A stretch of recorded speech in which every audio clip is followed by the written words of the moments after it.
Shalom, bien-aimés dans le Seigneur, nous sommes dans la joie de nous retrouver ce mardi 21 février 2023 pour une nouvelle méditation biblique et nous vous saluons au nom de notre Seigneur et Sauveur Jésus-Christ. Nous allons lire un texte dans l'Évangile selon Matthieu, chapitre 10, verset 16.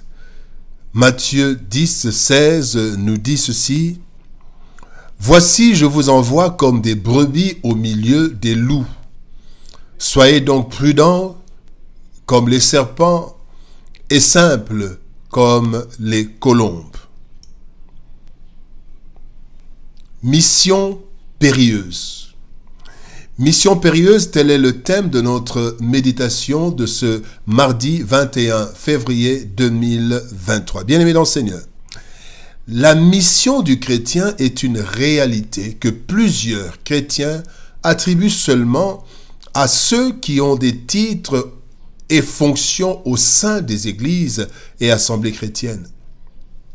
Cela est une grave erreur qui non seulement écarte plusieurs ouvriers qui s'ignorent, rendant la mission plus compliquée pour ceux qui sont sur le terrain, mais aussi cette erreur grave prive de récompenses énormes ceux et celles qui n'accomplissent pas la mission leur confiée, même par ignorance.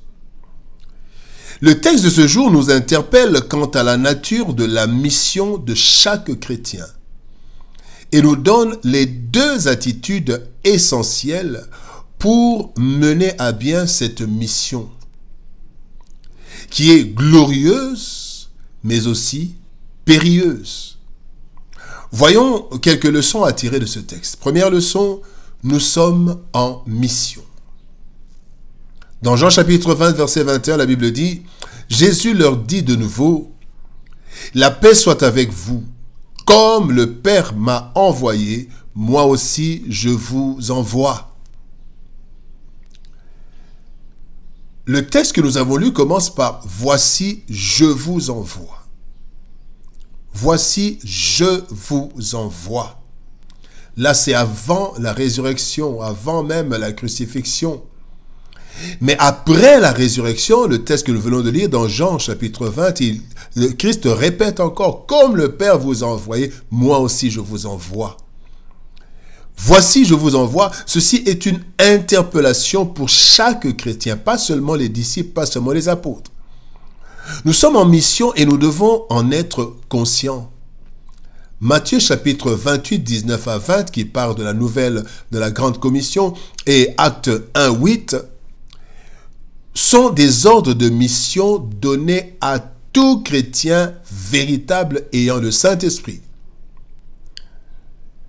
Car ce dernier, donc le Saint-Esprit, accorde l'équipement pour la mission. Donc, quand vous avez le Saint-Esprit, c'est que le Seigneur a envoyé l'équipement pour la mission. Pas pour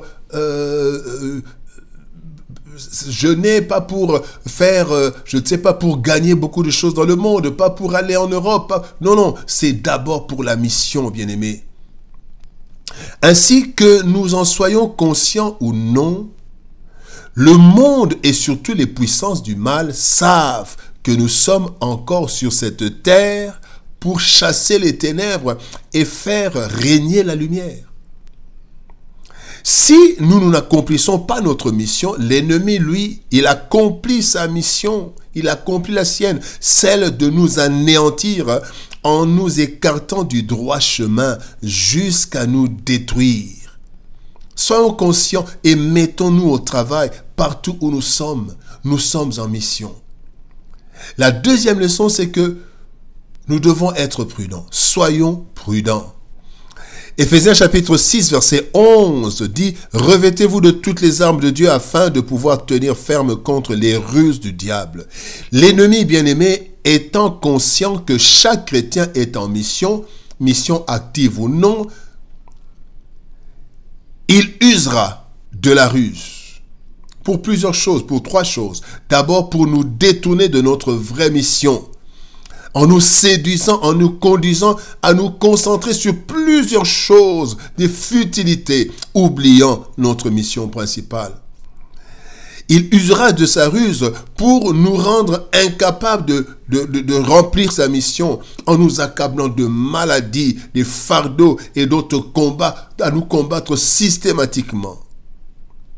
Il usera de sa ruse, bien-aimé, pour nous détruire de différentes façons, en nous séduisant par les choses de ce monde comme l'amour de l'argent, l'occultisme, l'immoralité, le désordre sexuel, etc., allant jusqu'à nous détruire physiquement s'il le peut, parce que c'est sa volonté. Nous devons donc, bien-aimés, être très prudents, car l'ennemi ne se présente jamais sous sa forme réelle, mais il use de ruse et de dissimulation pour nous anéantir sans que nous n'en soyons conscients au début. Soyons donc prudents, bien-aimés, dans nos relations. Soyons prudents dans nos engagements, ainsi que dans nos actions, parce que l'ennemi rôde, bien-aimés, comme il est dit dans 1 Pierre chapitre 5, verset 8, « Soyez sobres, veillez, votre adversaire, le diable, rôde comme un lion rugissant, cherchant qui il dévorera. » Soyons prudents. Troisième leçon, bien-aimés, soyons simples. Il est dit, soyons prudents comme le serpent, soyons simples comme les colombes. 2 Timothée chapitre 2 verset 4 nous dit « Il n'est pas de soldat qui s'embarrasse des affaires de la vie s'il veut plaire à celui qui l'a enrôlé. » En mission, bien-aimés, nous devons être conscients de la nécessité de notre concentration. Certes, nous avons besoin de plusieurs choses pour vivre dans ce monde, mais la poursuite de ces choses de ce monde nous écarte petit à petit de notre vraie mission. Servir Dieu en apportant la lumière dans ce monde des ténèbres. C'est ça notre vraie mission. Nous devons donc être simples ou innocents en évitant la duplicité. Soyons ce que nous sommes. Ne soyons pas doubles. Évitons la duplicité. Évitons la cupidité. Serviteurs, servants de Dieu, chers chrétiens, évitons la cupidité qui détruit plusieurs serviteurs. Évitons l'attachement aux choses de ce monde.